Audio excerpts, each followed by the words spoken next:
Welcome to Unleashing Happiness with Cecilia Hendricks, the podcast where we'll share ways to change your mindset, change your habits, and change your life.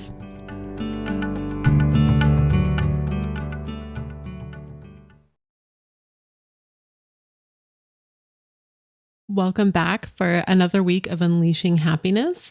Today, I've got some exciting things to talk about.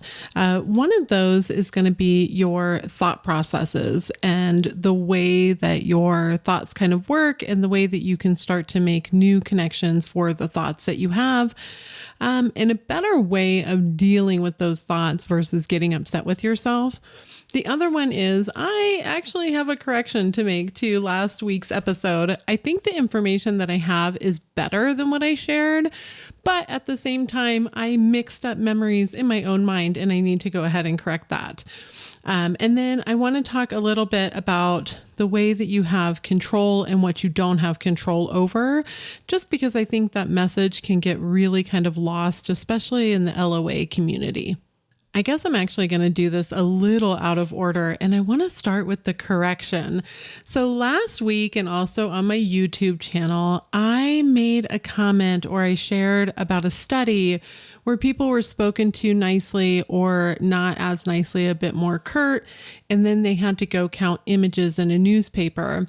And luckily, somebody on my YouTube asked like, hey, do you have a link to that study?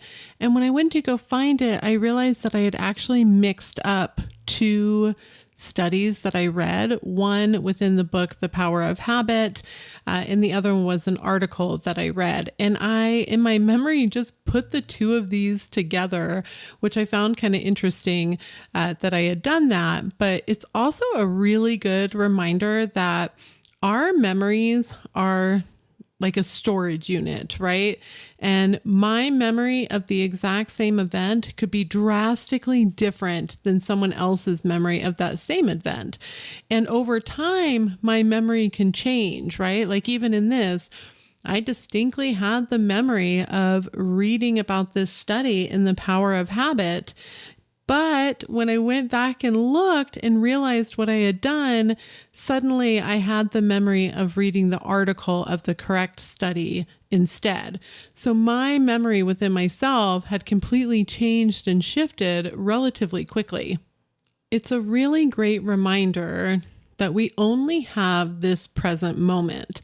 And I think that gets lost a lot and it's difficult to understand. I know that I struggled with that as well. But everything that we have is this present moment. You're always only within this moment that you're experiencing. And that's because when you look ahead, you're kind of creating things or thinking of things that may happen that way or may not happen like perfectly that way. And that's going to depend on your beliefs and kind of what ends up unfolding in front of you. And when you think of the past, you have memories that are shaped by your current state or the current place that you're in mentally. So when you look back on something, your memory of how that made you feel may still be there. And that's probably the most true part of it, right? Is how you felt. But you can actually shift some of what happened within that. If you were really upset, you may believe that there was something somebody said that if you go back and talk to them, they're like, I never said that. I never meant it to come across that way. That is not what actually happened.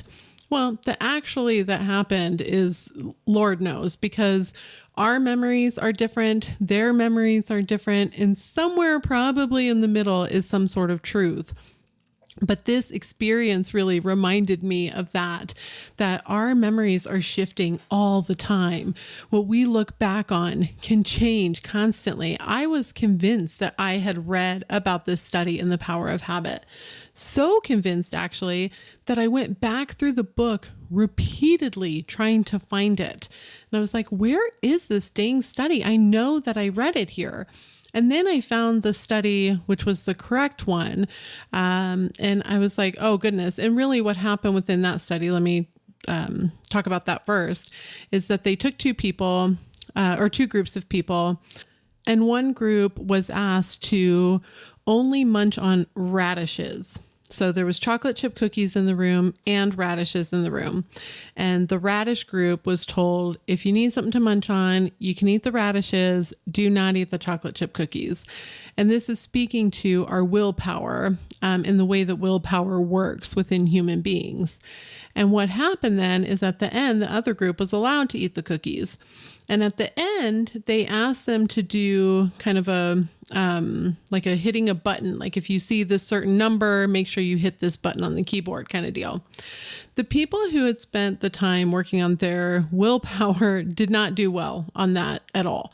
And the other people did because they had not used their willpower already.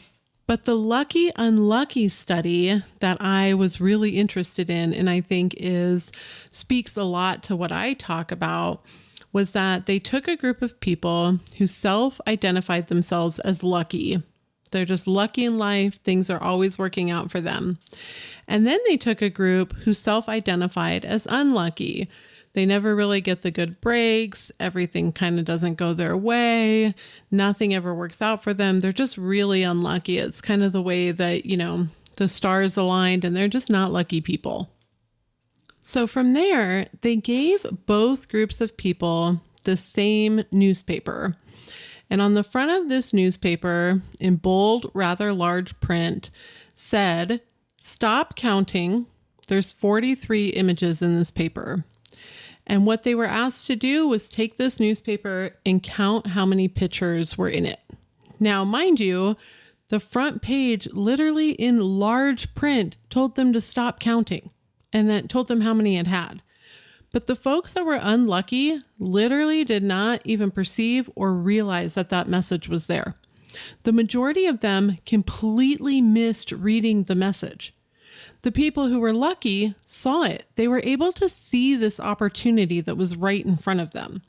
And I think this is a lot when either you're looking at an LOA type of, focusing on what you want and making assumptions, or you're looking at it very practically and scientifically. Our minds perceive what we have open for them. Our minds are literally designed to make sure that we're only taking in what we want to focus on. And we say what we want to focus on by paying attention to it, by making it part of our identity. That tells our brain, this is something important that you should pay attention to. So if I continually tell myself and believe that I'm a lucky person and everything always works out for me, I'm able to perceive those opportunities that are available to me. Even if they're like directly in my face, I can see them. Whereas somebody who's decided that life just always gives them the crappy end of the stick isn't even able to see it. The reason for that is because if we recognized and paid attention to everything that was going on around us at any point in time, we would probably go crazy. You have to consider all of the visual, hearing, sights, smells, everything that's going around you at any point in time. It would be extremely overwhelming, and I think would get kind of lost in paying attention to all of this stuff and not being able to focus.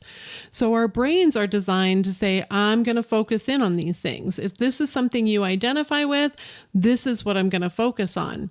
That's the reason why you're able to manifesting specific numbers. Even if you assign a reason to them, your subconscious is going to seek those out to confirm to you what you want to confirm in life. So if you say, I'm going to see 111 when I'm on the right track, and you believe you're not on the right track, you're not going to see it because your mind says, oh no, we're not on the right track. I'm not going to perceive this. But if you say, I'm going to see 111 and I believe I am on the right track, suddenly your mind starts picking up everywhere that number sequence comes up. And you'll find that this is really easy to do. It's always been for me and everyone else that I speak to. When you focus on something like that, you're able to perceive it very quickly. You're able to see it within your world. And the reason is because you're telling yourself, you're praying for more of this within your life. What you give attention to is essentially what you're praying for.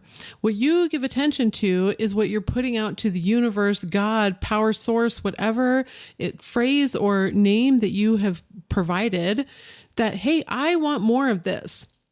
And I'm going to continue to pay attention to it.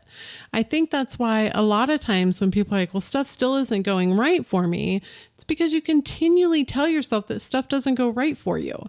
You continually think, ho hum, nothing works for me. Ho hum, my life is so unlucky. Everything always comes up for me. I can never get ahead. I'm always struggling. Things work out for so many other people. I'm not lucky. Whatever it is that you tell yourself. And part of that reason is because you are stuck in a cycle of wanting the comfort, right? Comfort does not mean an actual desire or want. Comfort means known.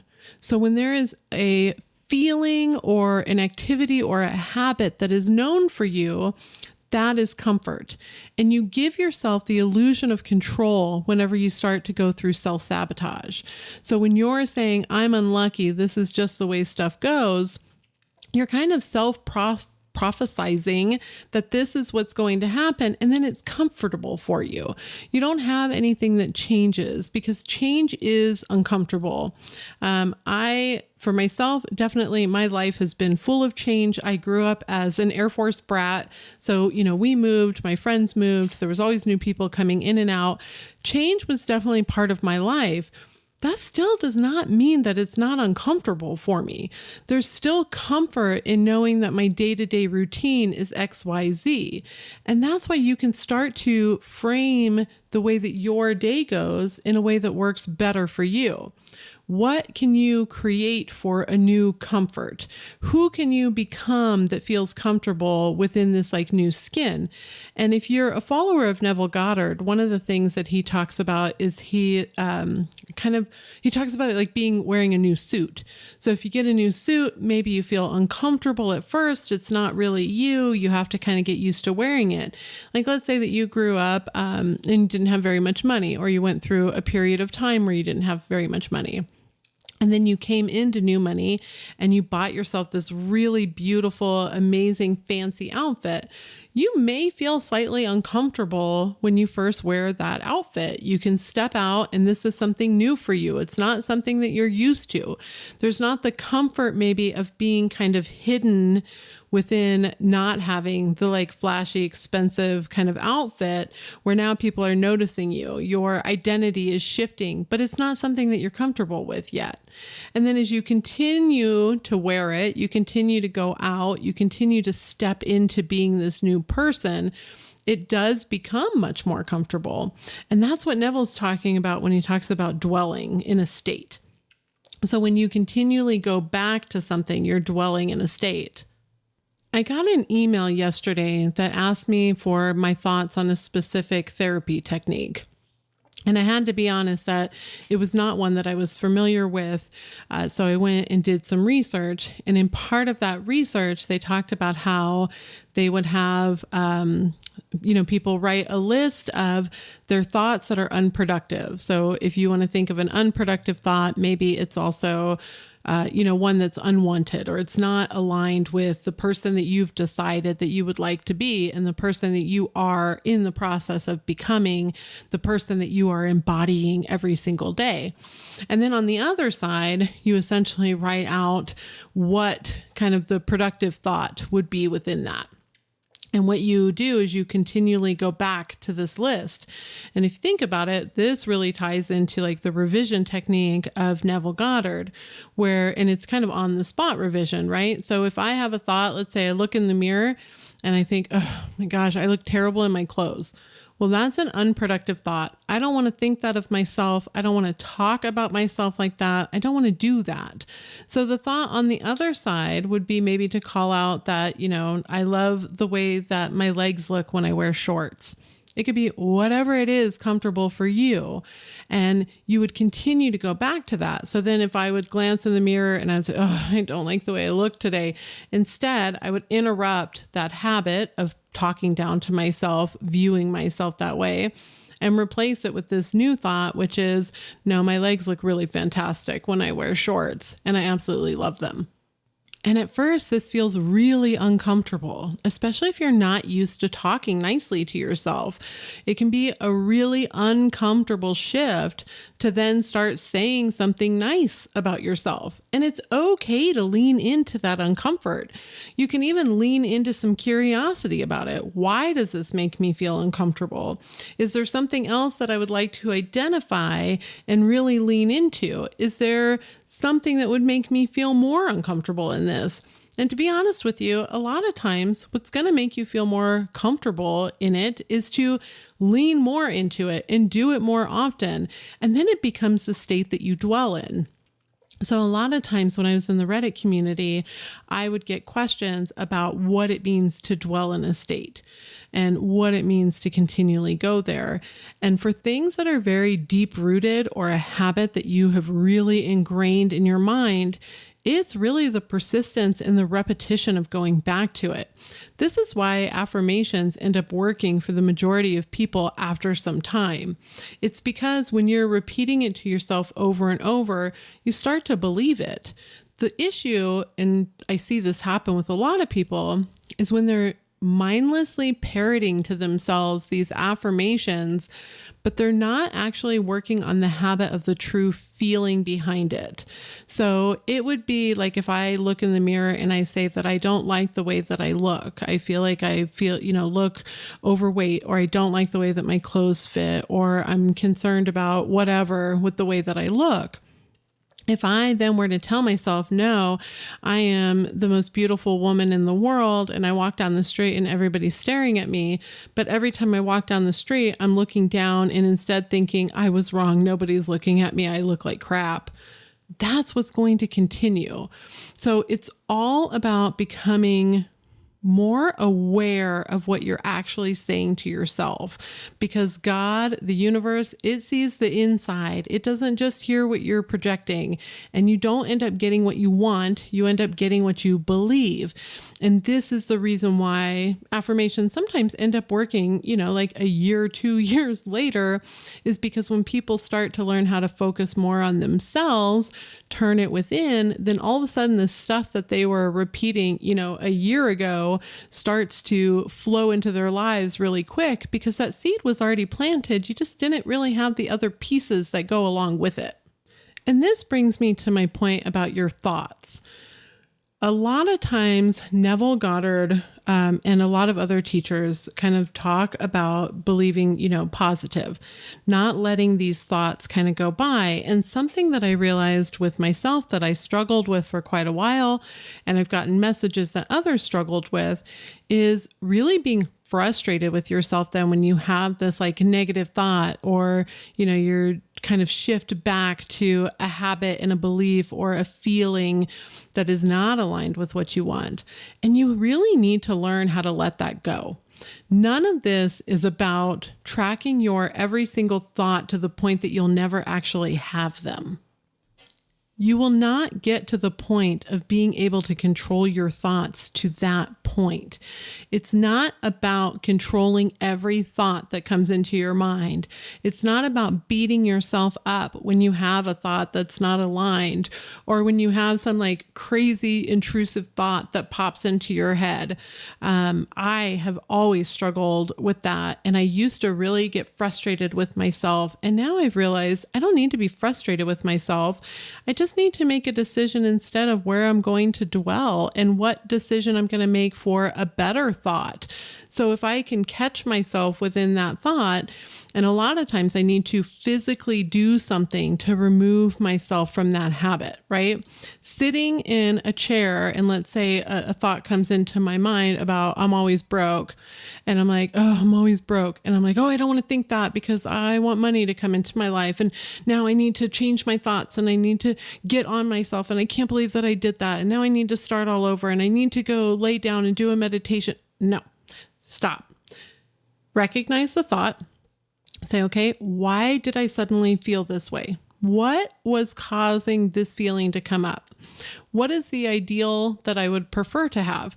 Then physically get up and go do something. 5 jumping jacks, some push-ups, a walk outside, go get yourself a glass of water, something that physically removes your body from that so you can kind of break this chain, and then decide on the thought that you would rather have. And just let yourself know that's an unproductive thought.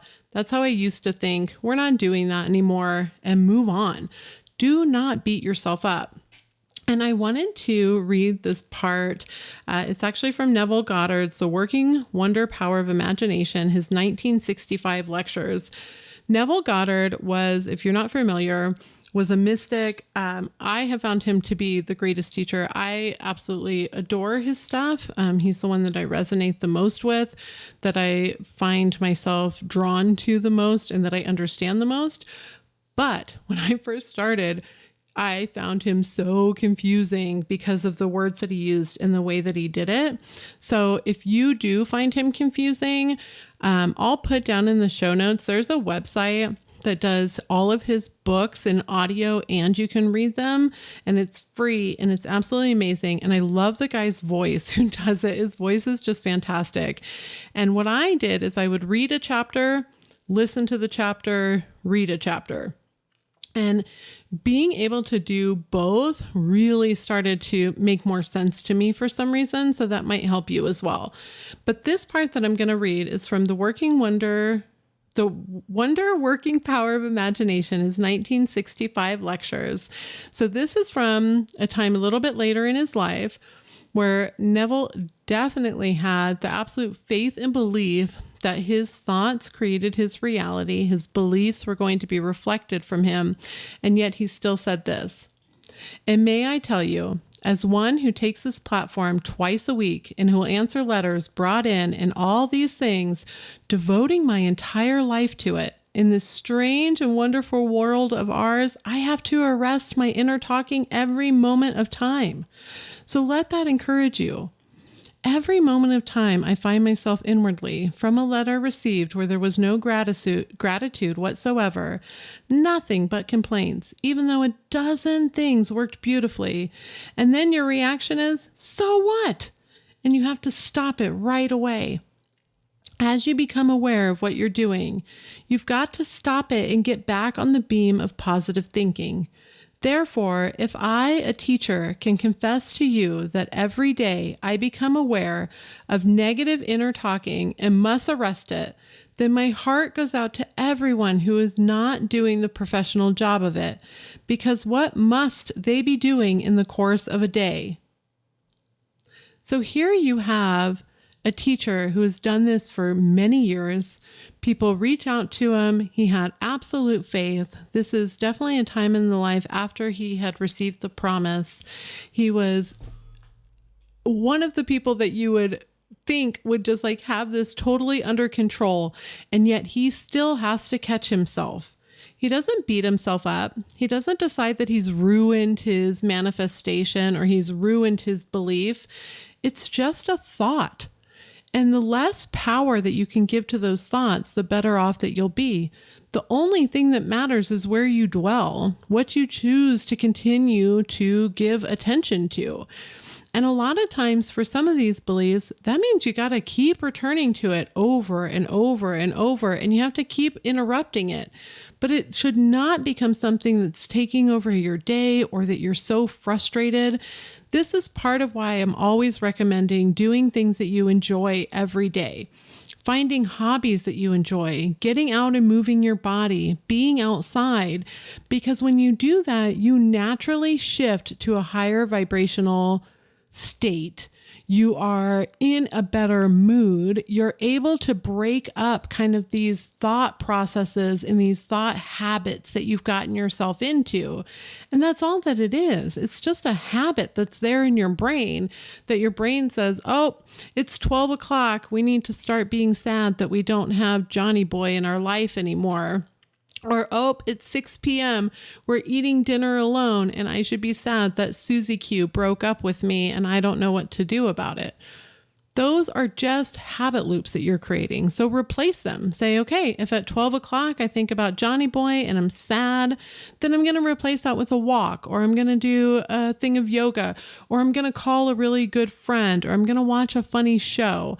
And do the same thing at 6 p.m. If you have, thoughts of being sad about Susie Q, well, then maybe join a pottery class or go for a hike or find a new movie to watch, call somebody up, but start replacing those. Make it where you have something more enjoyable to do. Make your comfort that you're focusing more on yourself and the way that you feel and the things that you enjoy. And these can be very simple things, like you can pick up new crafts.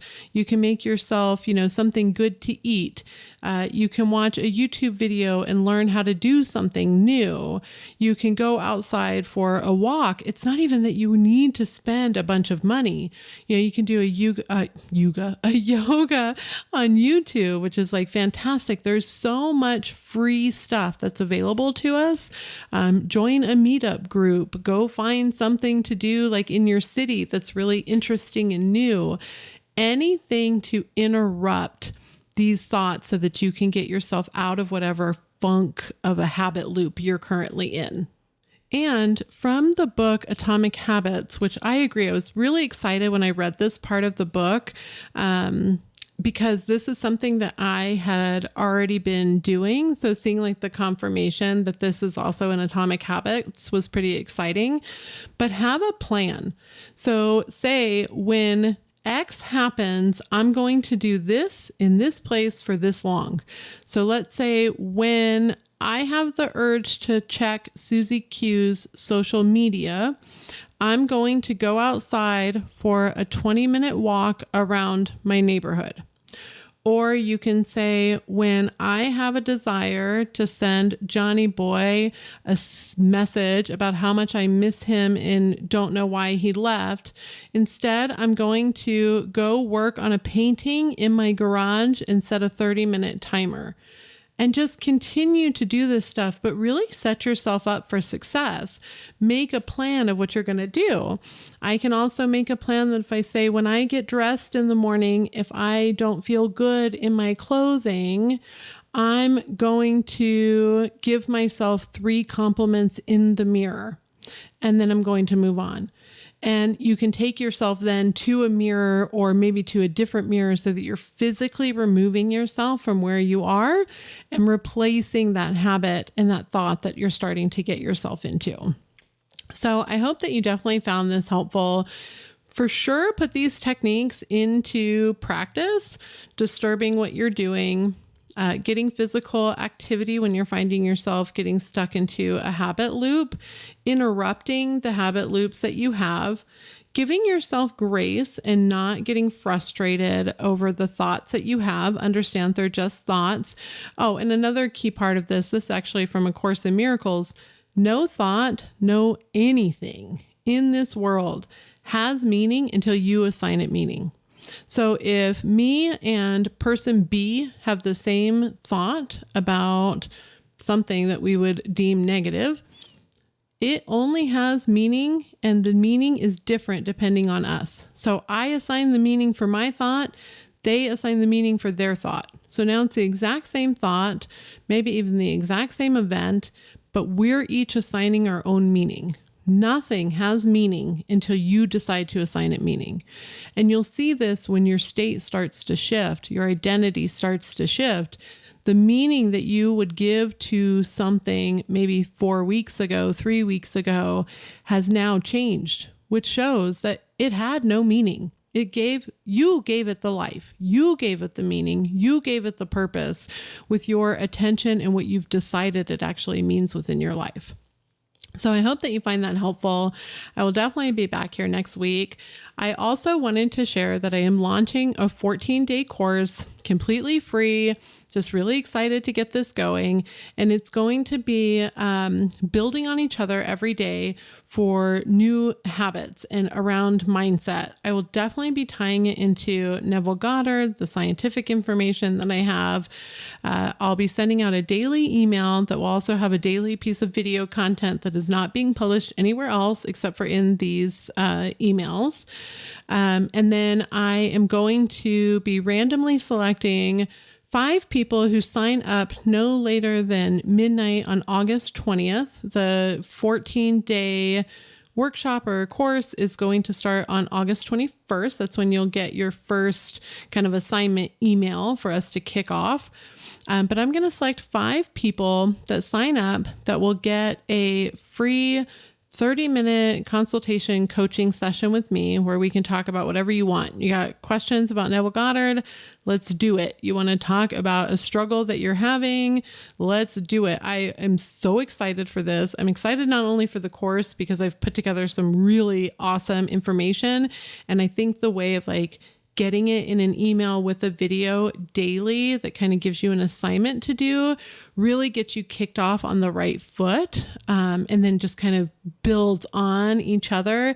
And it just gets you started, especially if you're kind of struggling or you've had concerns about getting conflicting information or you have something specific that you haven't been able to get ahead of.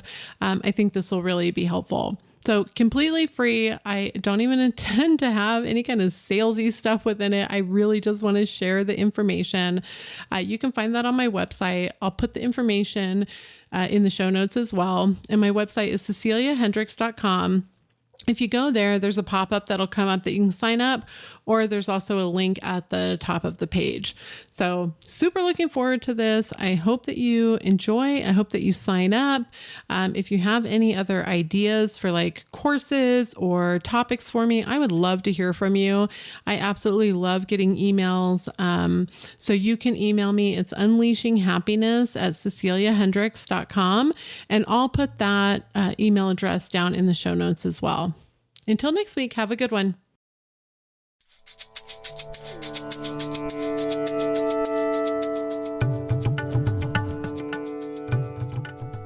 Hey y'all, thanks again for joining me today. I absolutely love doing this podcast and I hope that you're enjoying it as well. If you did, I would like to ask you a favor and either please subscribe or leave me a rating and a review. It definitely helps me get my message out to more people and I would really appreciate it. You can also find me on Instagram at Unleashing Happiness Podcast, and I have my website, ceciliahendricks.com.